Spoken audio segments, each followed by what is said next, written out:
વલસાડની ડેરીમાંથી મળ્યું હલકી ગુણવત્તાનું પનીર। પનીર ખાવાના શોખીનો કોઈ પણ ડેરીનું પનીર ખાતા હોય તો ચેતી જજો। તહેવારો પહેલા ભેળસેળિયાઓ બેફામ બની ગયા છે। વલસાડમાં શંકાસ્પદ પનીરનો જથ્થો ઝડપાયો છે। વલસાડના ચીપવાડમાં શ્રીજી ડેરીમાં આરોગ્ય વિભાગે દરોડા પાડ્યા।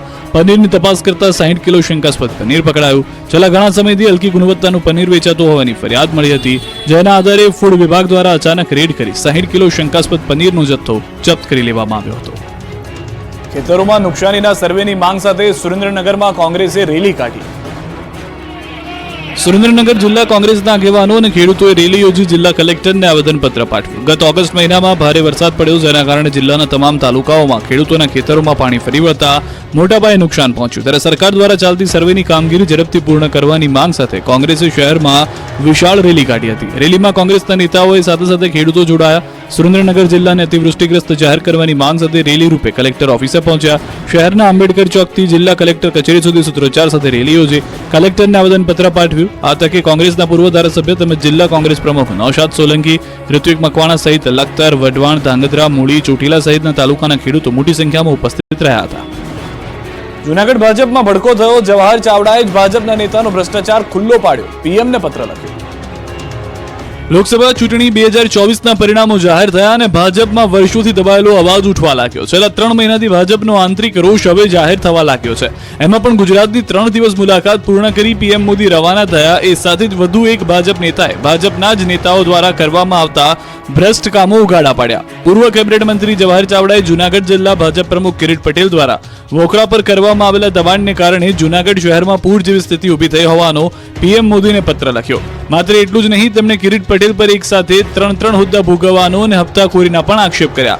જવાહર ચાવડાએ પોતાની વ્યથા ઠાલવતા પત્રના અંતે લખ્યું છે કે અમારી સમસ્યા અને પીડા એ છે કે જો ભાજપ પ્રમુખ જ આવા કૃત્યો કરે તો પ્રજાની વચ્ચે કયા મોઢે જવું, પ્રજાનો સામનો કેમ કરવો। ચાવડાએ ત્યાં સુધી લખ્યું કે આપ સુધી આ વાત પહોંચે કારણ કે આ માણસની ગુનાહિત બેદરકારી અને ભ્રષ્ટાચારે આપણા પક્ષને પણ નીચું જોવું પડતા હોય તેવા કૃત્યો કર્યા છે।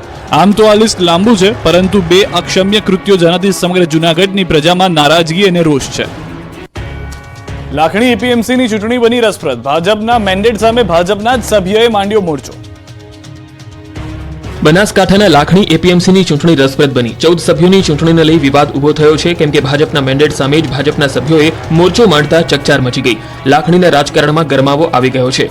ભાજપે 10 ખેડૂત પ્રતિનિધિ અને 4 વેપારી પ્રતિનિધિને મેન્ડેટ આપ્યા। ભાજપના જ આગેવાને સામાપક્ષી ઉમેદવારોને મેદાનમાં ઉતાર્યા હોવાની ચર્ચાએ જોર પકડ્યું।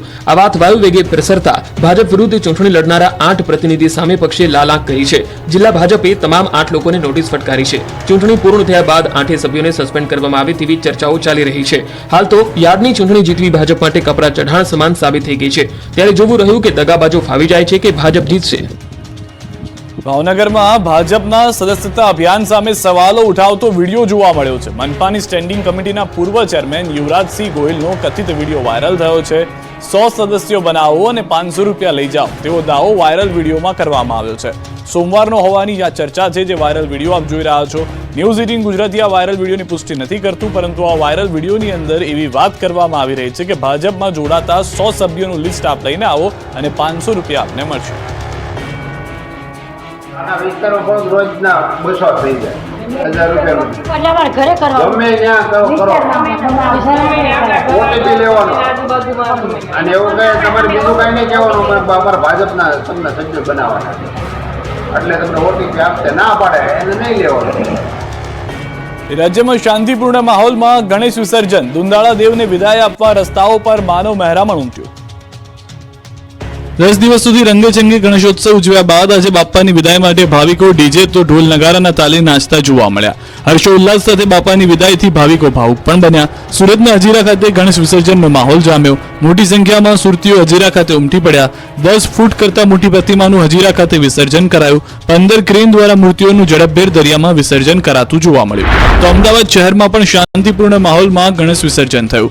કાયદો વ્યવસ્થાની સ્થિતિ જળવાઈ રહે તે માટે પોલીસે પૂરતો બંદોબસ્ત પણ રાખ્યો હતો। રાજકોટમાં 7 જેટલા સ્થળો પર ગણપતિ વિસર્જનની વ્યવસ્થા કરવામાં આવી। ગણપતિ વિસર્જનને લઈને 3 ડીસીપી સહિત 1500 જેટલા પોલીસ અધિકારીઓ, કર્મચારીઓ, ટ્રાફિક બ્રિગેડ, જીઆરડીના જવાનો લોકોની સુરક્ષામાં તૈનાત કરાયા હતા। આ દ્રશ્યો છે વડોદરાના। અહીં પણ વિવિધ પંડાલોએ ભારે હૈયે દાદાની વિદાય આપી। ઇન્દ્રપ્રસ્થ યુવક મંડળ દ્વારા ગણેશ વિસર્જન કરાયું। મંડળના આયોજકોએ પોતાના દ્વારા બનાવેલ કુંડમાં જ કર્યું વિસર્જન। વિસર્જનમાં પોલીસ કમિશનર નરસિંહા કુમાર હાજર રહ્યા. પોલીસ કમિશનરે પોતાના ધર્મપત્ની સાથે ગણેશજીની આરતી પણ ઉતારી. શ્રીજીને ચડાવેલા ફૂલહારથી અહીં બનાવાય છે ખાતર. ઓટોમેટિક કુંડનું પાણી શુદ્ધ થઈ જાય તે માટે ફિલ્ટર પ્લાન્ટ પણ લગાવ્યો. તો ભરૂચ શહેરમાં પણ ગણેશ વિસર્જન કરાયું. નગર સેવા સદન દ્વારા 3 સ્થળોએ બનાવેલ કૃત્રિમ જળકુંડમાં દાદાને પધરાવ્યા.